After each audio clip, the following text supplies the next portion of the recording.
ngi sant yàlla bu baax ci moom mi ñu defal tawfeex tànnuñu ci sénégalais yi nga xamante ni ñoom ñoo leen di représenter dans cette auguste assemblée. surtout ci 14e législature bii nga xamante ni législature jaar na fi ba tàyyi mais je pense que ne ministre yi fi jaar yépp xam nañ ne législature bii législature bu am solo la avec des avancées notoires où cette institution a été éprouvée jusque dans son règlement intérieur, dans son fonctionnement. Donc on n'a pas à raser les murs, soyez fiers du travail que vous avez effectué dans cette Assemblée nationale. Li nga xamante ni moom laa bëgg a wax monsieur le ministre de la Justice mooy il est temps que ñu stabiliser définitivement nos institutions. Je pense que waruñu supprimer, le président Diomaye Faye n'a pas le droit de faire comme les autres. Soo ñëwee supprimer pour supprimer. Dañu war a stabiliser définitivement les institutions pour mettre leen au service du développement économique et social du Sénégal. Je pense que le grand chantier de tous les candidats, de tous les prétendants à la magistrature suprême, c'était la réconciliation.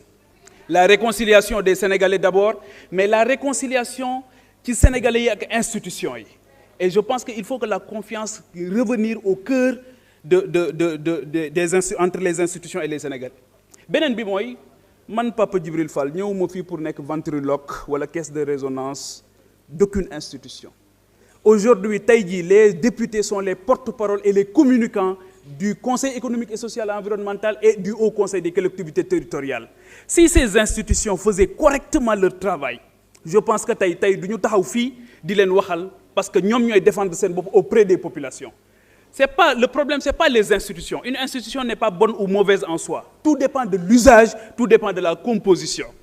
Et je pense que il est évident que ñun, en tout cas, nekkuñu aligné wuñu aussi ci benn ligne politique, mais nekkuñu fi aussi pour défendre quoi que ce soit. Nous voulons que ces institutions soient supprimées. Nous allons voter pour la suppression de ces institutions.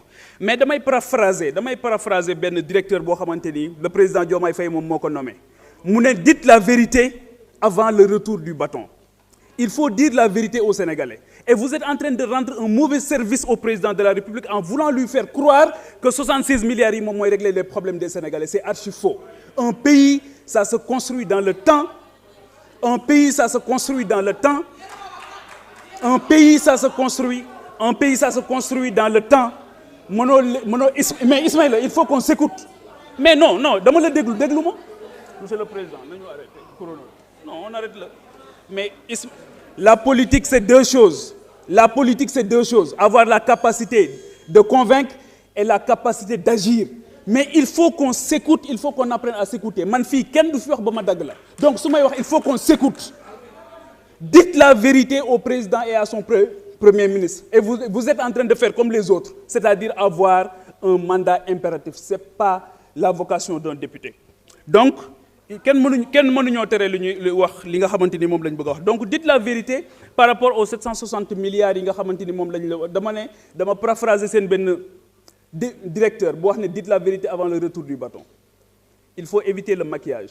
Dites la vérité sur toutes les questions yi nga xamante dañu interpeller l'avenir du Sénégal.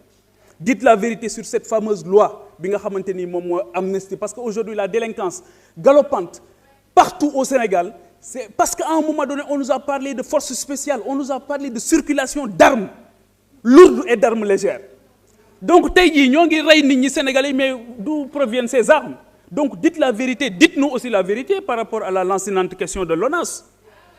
Moi je pense qu'aujourd'hui le ministre en charge de l'hydraulique doit mettre le président de la République à l'aise dans cette affaire et la meilleure manière c'est de se démettre avant qu'il ne soit trop tard. Loolu mooy jubbanti. Donc nous on ira jusqu'au bout de notre logique qui est de contrôler l'action de l'exécutif, qu'on soit ici ou ailleurs, on continuera de faire ce travail. Sénégalais dañu leen a yónni am ci yéen yaakaar bu rëy ba pare yàkkamti leen. Donc on n'a pas le temps pour le cynisme politique, on n'a pas le temps pour le machiavélisme politique. Aujourd'hui, tout le monde doit se mettre au travail pour permettre à ce pays-là de prendre définitivement la bonne direction. Donc je pense que c'est ce que j'avais à dire. Di leen gërëm di leen sant. Merci.